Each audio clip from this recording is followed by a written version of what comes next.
अभी आप ब्रह्म मुहूर्त में जगे हैं। जग कर देखिए, संध्या होने के पश्चात जब रात्रि का अंधकार सारे संसार को धीरे धीरे अपने अंधकार में निगलने लगता है, तो यही अंधकार ब्रह्म मुहूर्त में भोर होने से ठीक पूर्व तनिक अधिक काला हो जाता है।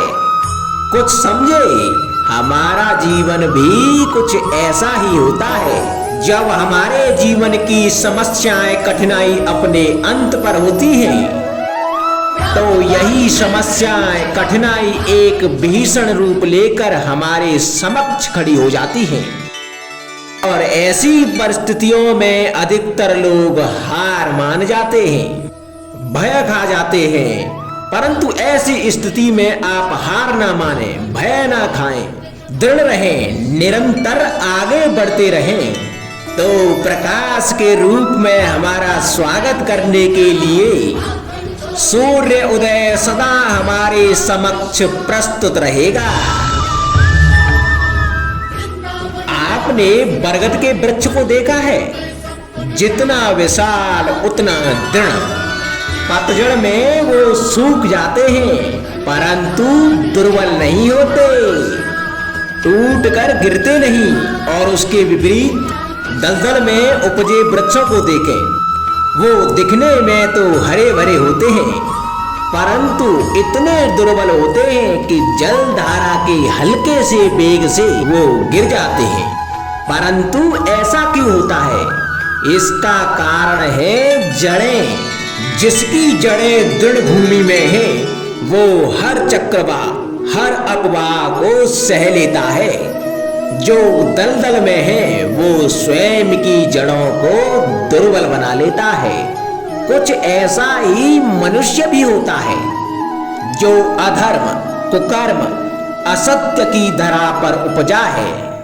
वो कठिन समय की एक मार भी नहीं सह पाता। और जो मनुष्य सत्य और धर्म की धरा पर उपजा है, वो हर समस्या से जूझ कर आगे निकल जाता है और सफल हो जाता है। अब आप पर निर्भर करता है कि आप क्या बनना चाहते हैं। हमारे जीवन में मित्र और शत्रु बड़ा ही महत्व रखते हैं। यदि गंभीरता से सोचा जाए तो ऐसा कोई क्षण नहीं जब हम अपने मित्रों के बारे में ना सोचते हों या फिर शत्रुओं के बारे में। हमारा हर कार्य या तो हमारे मित्रों के हित के लिए होता है या फिर हमारे शत्रुओं के अहित के लिए। हम हर स्थान या तो अपने मित्रों के साथ होते हैं या फिर अपने शत्रुओं के साथ। कोई नहीं चाहता कि उनका शत्रु प्रसन्न रहे। संसार में हर कोई अपने शत्रु को नष्ट कर देना चाहता है, और ऐसा करने के लिए वो हर संभव प्रयास करता है। उसे आर्थिक, मानसिक और शारीरिक हानि पहुंचाने का प्रयास करता है। और यदि मैं आपको आज ऐसा मंत्र सिखाऊं जिससे आप अपने शत्रु को सदा के लिए नष्ट कर दे तो, और वो मंत्र है शत्रु को मित्र बनाना। अपने सभी शत्रुओं को अपना मित्र बना लीजिए और आपके सारे शत्रु स्वतः ही समाप्त हो जाएंगे। राधे राधे।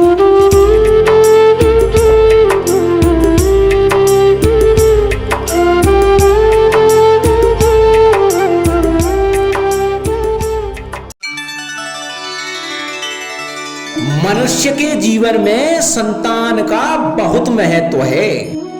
उस संतान के लिए वो कितने कष्ट सहता है, उसे पालता है, पोसता है, और यदि यही संतान उसके संताप का कारण बन जाए तो क्या ये उसका दोष है? अधिकतर ये दोष हमारे लालन पालन का होता है। बचपन में बालक के हठ को मानकर हमें आनंद की अनुभूति अवश्य होती है, परंतु धीरे धीरे अपने बालक के हठ को मानकर उसके हट के दास हो जाते हैं।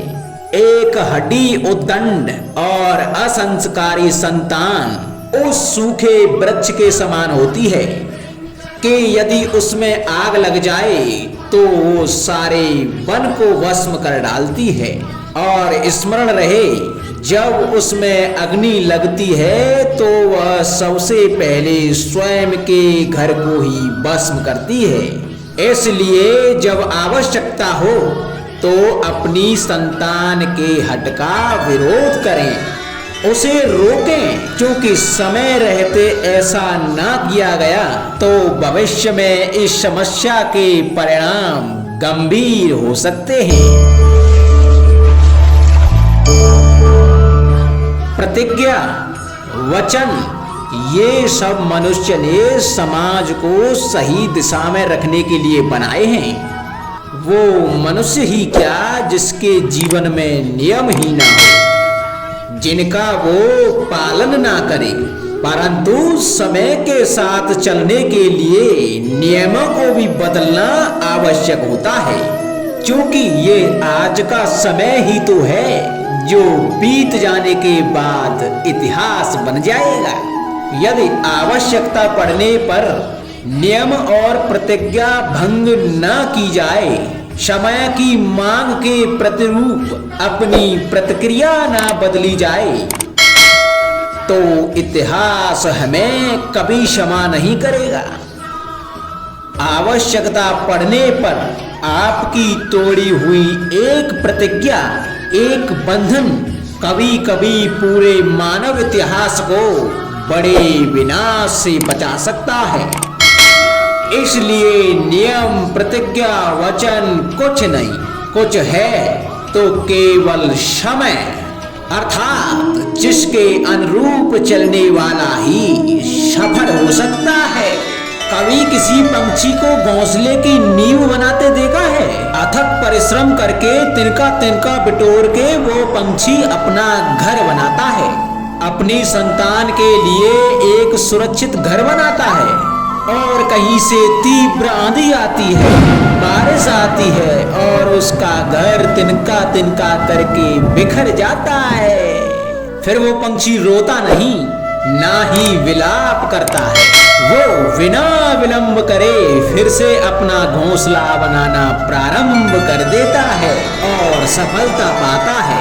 फिर हम क्यों छोटी छोटी असफलता से भयभीत होकर परिश्रम करना छोड़ देते हैं? एक बात सदा स्मरण रखना, हर वृक्ष कुल्हाड़ी की एक मार से नीचे नहीं गिरता, हर चट्टान घन के एक प्रहार से नहीं टूटती। सफलता पाने के लिए अनावृत परिश्रम करना मात्र एक मार्ग है। स्वीकरण, सत्य का स्वीकरण मनुष्य के लिए बहुत ही महत्वपूर्ण है। जब तक मनुष्य सत्य को स्वीकार नहीं करता, तब तक उसे असत्य से लड़ने की शक्ति प्राप्त नहीं होती। जब आप भोजन करते हैं तो क्या होता है? आपका पेट स्वीकारता है कि वो भर चुका है और आप भोजन करना बंद कर देते हैं। जब आपको निद्रा आती है तो क्या होता है? आपका मन स्वीकारता है कि आपका शरीर थक चुका है और उसे विश्राम की आवश्यकता है। उसी प्रकार जब आपको किसी व्यसंग को रोकना हो तो आपको स्वीकारना होता है कि बहुत हो चुका। चाहे वो लालच हो या मदिरा पान, उस व्यसंग का त्यागना तभी प्रारंभ होता है जब आप यह स्वीकार कर लेते हैं कि आप उस व्यसंग के बंधन